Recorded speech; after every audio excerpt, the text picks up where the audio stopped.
All right, welcome back to the channel. It's your boy Fanon, and in this video, we're going to talk about Errol Spence, Yordenis Ugas, and Victor Conte, claiming that Errol Spence and Yordenis Ugas failed the PED eye test. Let's talk about that in this video.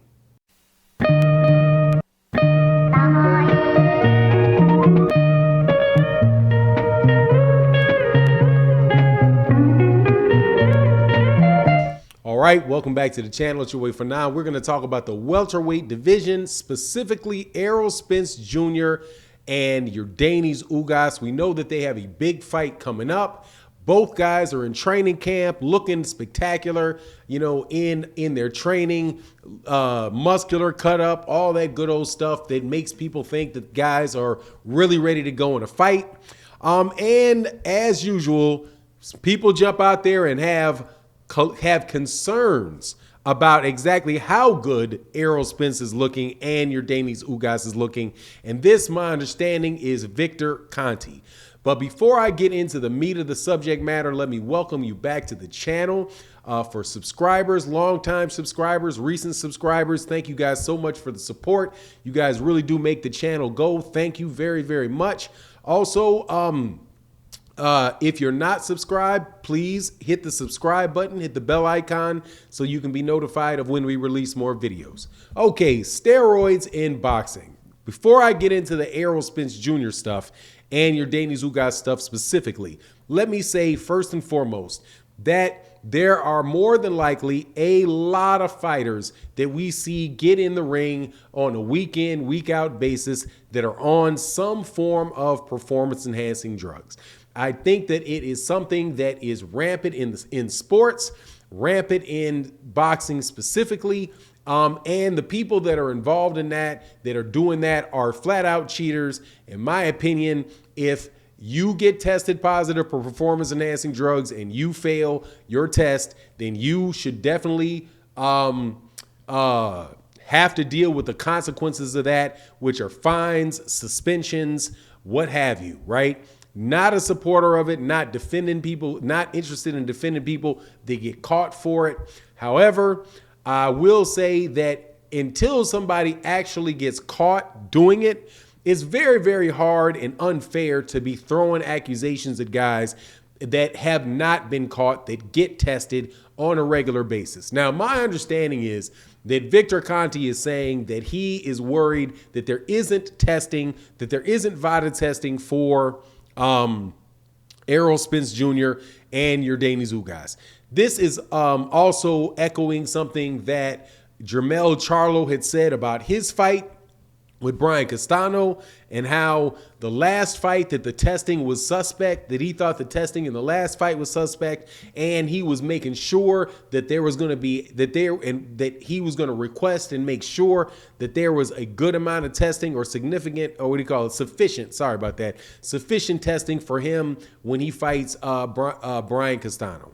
However, these guys have not tested positive for performance enhancing drugs. So I think it is a little bit irresponsible of people to jump out there and start accusing the man of doing it when he's not failed to test, basically just off how the guy looks. When you know full well that and the reason I say that you shouldn't do that is because it puts the emphasis on people that have not been caught instead of talking about the people that have actually been caught, like Oscar Valdez, like Canelo Alvarez, guys like that who we know have tested positive performance enhancing drugs, whose bodies look the exact same as they did when they tested positive performance enhancing drugs, whose ability to move up in weight and increase their endurance and increase their strength, all of that stuff actually point to them still doing what they got caught originally for. If people are going to point the finger at them, I understand that. And they could be but it's just amazing how people catch amnesia when it becomes to certain fighters, but they catch amnesia when it comes to certain fighters actually having tested positive for drugs, and but yet have a great vivid imagination when it comes to the certain people that they don't like being on it to explain how those guys go about being successful in the boxing ring. As far as Errol Spence Jr. goes and Yordenis Ugas goes, look, if Victor Conte believes that they look like they're on something, who am I to argue with Victor Conte about what Victor Conte sees and what Victor Conte believes, right? I can't speak on that. If I don't think, however, that there's anybody in boxing that I see that if they tested positive for performance enhancing drugs would astonish me, because I think it is rampant in the sport. And when people get away with it at the highest level and are actually rewarded with it at the highest level and in a very public fashion, that doesn't dissuade other people from doing that. And the mentality goes that, look, if I have to compete with these guys and these guys are using it, well, I might as well use it. I might as well use it too. So when you see a guy like Dillian White, and I'm talking about the WBC, right? Which, by the way, is the organization that has the WBC Clean Boxing Program, or VADA, who I do believe are the ones that would be doing the testing for the Errol Spence Jr. Yordenis Ugas fight. These guys have allowed people like Dillian White to test positive performance-enhancing drugs and not even and get into the ring shortly thereafter, before the B sample's done or any of that stuff. And in fact, ultimately, and I think this was obviously in coordination with the British Boxing Board of Control, they didn't even test the B sample. They said, look, well, we just figured, we say no, that it's not a violation for whatever reason that they cited it in. They were confident with the explanation, the verbal explanation that Dillian White gave them, and they say the fight goes on. The Arizona Native American Boxing Commission, whatever it was that sanctioned the fight between Oscar Valdez and Conceição, same thing. The guy tests positive for phentermine against VADA rules, and they say, well, we're not going to apply VADA rules here. We're going to apply World Anti-Doping Agency rules to this. And even though you were supposed to be, you're fighting for a WBC belt under the WBC program, we're just going to let you slide on that, get in the fight and fight the guy. And by the way, in the fight, he was losing the first half of the fight, but he comes on strong as the other guy tires in the back half of the fight.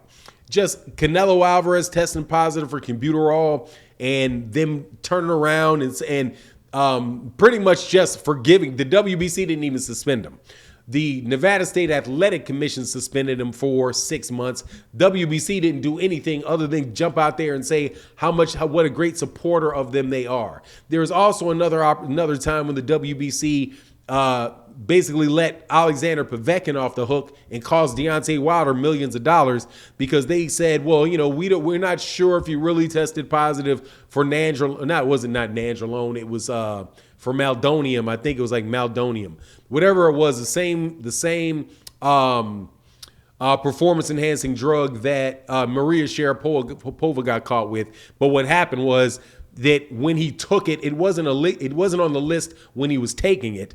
But once they put it on the list, he was allowed a certain amount of time to get it out of his system, right? As if that wasn't a performance. It was a performance enhancing drug in February. It was a performance enhancing drug the February before last. The only difference is it didn't make it on the list. So if you get caught with one that they know, you should still get punished. But they don't. They let people get off on a bunch of loopholes and all of that. So in the long and short of it is, for me, I can't tell you for 100% whether or not Errol Spence Jr. is using something or Yordenis Ugas is using something. I don't know. However, I do know they have not been caught.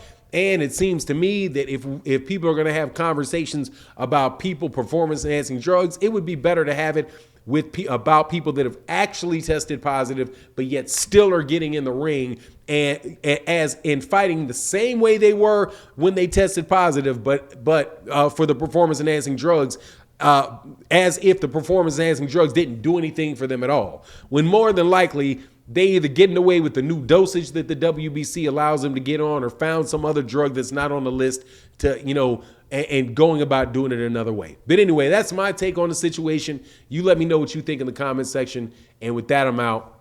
Peace.